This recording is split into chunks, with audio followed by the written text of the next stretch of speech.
L'US Matoury, on vous l'a dit dans le sommaire, a réalisé le doublé Coupe Championnat. Cela s'est passé vendredi soir au stade Edmar Lama de Rémière-Montjoly. Les tout récents champions de Guyane ont remporté justement la Coupe de Guyane, parrainée par la collectivité territoriale de Guyane après avoir battu leurs voisins de l'Étoile de Matoury 4-3 à l'issue d'une finale très passionnante dans ce derby. Le reportage de Claude Innocent et Franck Fernandez. Ils l'ont réalisé, ce doublé. Les joueurs de l'US Matoury ont réussi leur pari. Après avoir remporté le championnat, ils enlèvent de belle manière la coupe de la collectivité territoriale de Guyane. Contre toute attente, ce sont les Bleus de l'Étoile de Matoury qui ouvrent la marque à la 27e minute par Miguel Abou. Le jeu est plaisant.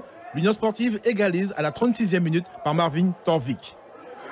Les Rouges de Matoury continuent leur domination en marquant un deuxième but, cette fois-ci grâce à un pénalty signé Hugues Rosumé. Lors du temps additionnel, l'Union sportive aggrave le score, 3-1 au repos avec Michael Solvi. Mais c'est une finale avant tout. Et le match est loin d'être terminé. Les joueurs de l'Étoile l'ont compris, ils vont revenir au score après le repos.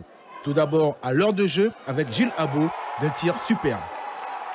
Puis à la 68e minute, le gardien de l'Union sportive de Matoury est contraint de commettre une faute de la surface de réparation. Il est expulsé et remplacé par un joueur de champ. À ce moment-là, les Rouges sont donc réduits à 10 après cette sortie et le pénalty est transformé par Eric Barbosa. 3 buts partout, le jeu est donc relancé. 87e minute, cette fois-ci, c'est Rubens Baudier qui redonne l'avantage à l'US Matoury et maintient donc le suspense, 4-3. Dernier coup franc du match, l'Étoile de Matoury croit tenir l'égalisation, mais le but est refusé pour une position de hors-jeu d'après le juge de touche. Et cela provoque tout naturellement le mécontentement des joueurs de l'Étoile. Un d'entre eux est d'ailleurs expulsé. Les deux équipes évoluent donc à 10 contre 10. Plus rien ne sera ajouté. L'US l'emporte 4-3. Comme pour le match de championnat, on s'est laissé un peu griser. Notre axe central s'est fait avoir de vitesse. Ils sont revenus. C'était un match spectaculaire. Il y a eu des buts. Je pense que le public est satisfait. L'essentiel, c'était de remporter ce match. Maintenant, on fait le doublé. On va essayer de savourer et puis prendre des vacances parce que la saison a été longue. L'Union sportive de Matoury est donc la première formation à inscrire son nom au palmarès de la Coupe de la collectivité territoriale de Guyane et empoche par la même occasion un chèque de 6 000 €. Alors François Marie, lorsque la saison a démarré, rappelez-vous, hein, au mois de septembre 2015, est-ce que vous vous attendiez à un tel résultat lorsque vous avez vos équipes, le championnat était difficile, c'était la préparation? C'est une équipe de compétiteurs et comme tous les champions qui sont ici, quand vous débutez une saison, vous partez pour un objectif qui est au moins de remporter un titre. Mais notre saison avait très mal débuté. Hein.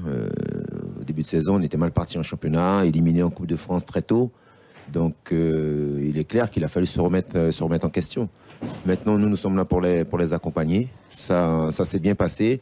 Il faut savoir qu'il y a, comme pour tous les champions ici présents, il y a des heures et des heures et des heures d'entraînement tous les jours depuis le mois d'août. C'est des heures où vous finissez le soir à 21h30, 22h, quand d'autres sont déjà couchés. Donc en fait, c'est une récompense pour ces joueurs-là et ces sportifs-là parce que c'est beaucoup de sacrifices. Alors quel est le secret de la réussite du tandem Koumba-Louis-Marie? Eh ben, on s'engueule tous les jours. Hein.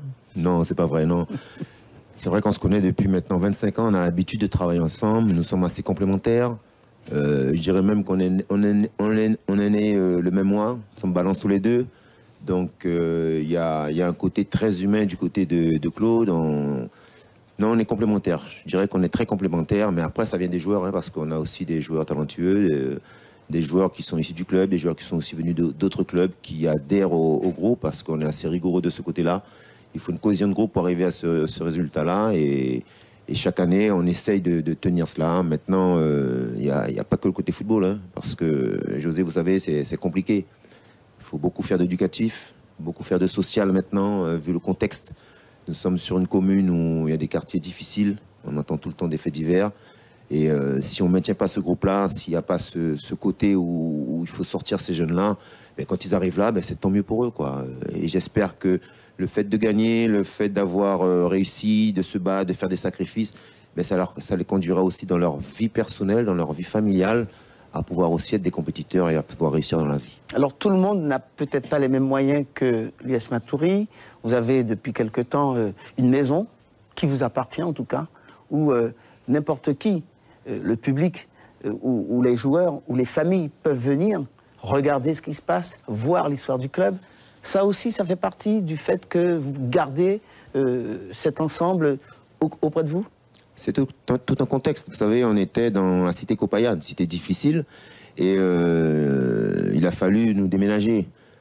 Quand vous avez plus de 300 licenciés, c'est sûr qu'on a demandé à la collectivité de nous trouver un local et un siège. Maintenant, c'est un siège qui a été donné à l'association, pas trop loin du stade où on peut l'aménager. On a déjà fait des stages de jeunes là.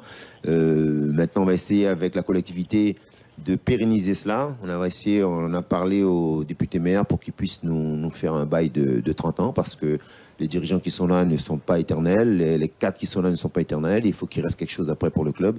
Et si ce local pouvait rester et être pérennisé sur 20, 25 ans, 30 ans, ça serait tant mieux pour le club. Avec vous, Fabrice, une dernière question. Oui, ça c'est la problématique pour Matoury qui joue en permanence à l'extérieur. Qu'en est-il de votre propre stade, puisque vous êtes un club champion depuis pas mal d'années maintenant, mais obligé de jouer hors de vos frontières, hors des frontières matouriennes? Écoutez, c'est une question qu'il aurait fallu poser à nos politiques. Nous sommes dirigeants et cadres, mais on a déjà soulevé la question. Je pense aussi qu'on en profite pendant qu'on gagne des titres, parce que le sport n'est pas toujours en haut. Quand vous êtes en bas, c'est beaucoup plus difficile. On a posé la question. Vous savez, on a un stade où il y avait 4 clubs qui s'entraînaient.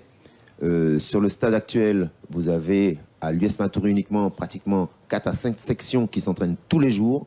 Ce n'est pas spécialement la faute des agents, mais le stade est très sollicité et la pelouse est de moins bonne qualité que celle de Vidal. Donc c'est pour cela que nous demandons chaque année à jouer à Remire-Montjoly. Nous remercions la collectivité de Remire-Montjoly. Alors vous êtes